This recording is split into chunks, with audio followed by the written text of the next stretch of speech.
مساء الخير أو صباح الخير أعزائي المشاهدين على حسب ما بتشوفوني. أنا الصحفية مريان مختار للناس الجديدة اللي لسه ما تعرفنيش. أهلا وسهلا بيكم، منورين الجروب ومنورين القناة. اللي لسه ما اشتركش في القناة ينزل يشترك ويفعل الجرس عشان يوصله كل جديد.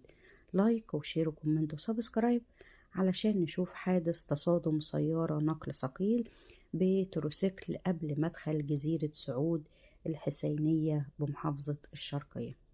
الحادث أسفر عن وفاة 4 أشخاص، 3 سيدات وسائق، ربنا يرحمهم ويصبر أسرتهم.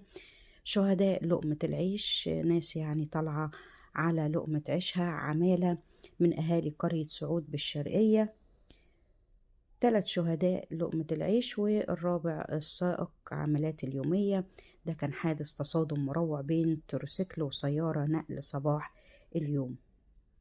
ربنا يرحمهم ويصبر أسرتهم. الحادث كان في نطاق طريق سعود عليوة بمركز الحسينية. دول عمال في المزارع باليومية، تم نقلهم للمستشفى في مشرحة مستشفى الحسينية تحت تصرف النيابة، وتم تحرير محضر بالواقعة وجاري إنهاء الإجراءات لتشييع الجسامين.